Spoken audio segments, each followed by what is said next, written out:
გორში 38 წლის ქალი სავარაუდოდ გრიპით გარდაიცვალა. გორმედის სტაციონარში პაციენტი ძლიერი ცხელებითა და სუნთქვის მწვავე უკმარისობით შეიყვანეს. საავადმყოფოს კლინიკური დირექტორის დავით ყაზაიშვილის განცხადებით, ჩატარებული ინტენსიური ღონისძიებების მიუხედავად პაციენტის გადარჩენა ვერ მოხერხდა. იყო თუ არა ეს ეგრეთ წოდებული ღორის გრიპი მედიკოსებს ამ ეტაპზე საუბარი უჭირთ. პაციენტს აღენიშნებოდა მაღალი ცხელება და სუნთქვის მძიმე პრაქტიკულად დეკომპენსირებული უკმარისობა. ანამნეზიდან იყო 7 დღის შემთხვევა, 7 დღე ამ ქალბატონს აღენიშნებოდა მაღალი ცხელებები და გუშინ იყო დღის განმავლობაში მიყვანილი გორის ჰოსპიტალში, საიდანაც გამოყვანილი იქნა ჩვენთან.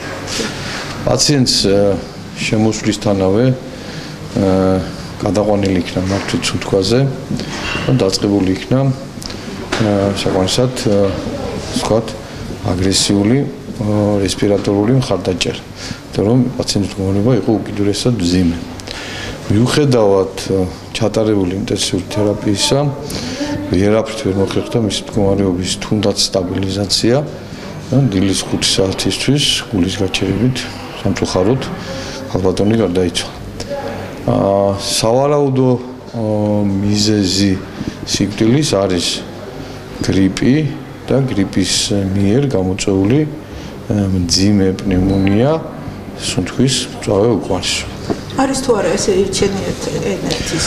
ვერ გეტყვით, იმიტომ რომ შტამის დადასტურებას ჩვენ, ასე ვთქვათ, დიაგნოსტიკას ვერ ვახერხებთ და სამისტოდანაც არ არის ასე ვთქვათ მოსული, მაგრამ გრიპი იყო ანამნეზურად ეს ნამდვილად არის. ახალგაზრდა ქალი კლინიკა გორმეთში გორის სამხედრო ჰოსპიტალიდან გადაიყვანეს. სავარაუდოდ პაციენტი რისკ ჯგუფს მიეკუთვნებოდა. მცხედარი ექსპერტიზაზეა გადაყვანილი. ანუ პირველი პაციენტი მიიყვანეს სამხედრო ჰოსპიტალში დღის განმავლობაში, საიდანაც მერე გადმოიყვანეს ჩვენთან. როგორც გითხრა კატასტროფის სამსახურმა, ადგილი არ იყო იქ რეანიმაციაში თუ ინტენსიური თერაპიის განყოფილებაში. ჩვენ მქონდა ადგილი, ნამდვილად ვარი ვერ უთხარით და მივიღეთ, დავიწყეთ ყველაფერი, მაგრამ სამწუხაროდ გვიან მძიმე თანმიმდევრობით მიდიოდა, ძალიან აგრესიულად მიდიოდა ეს პნევმონია და სუნთქვის უკმარისობა, სამწუხაროდ ვერ მოახერხეთ. ანუ ქრონიკული დაავადებები თუ არ ქონდა? ანამნეზურად, როგორც ოჯახის წევრებმა გვითხრეს, ქონდა გულის მანკი.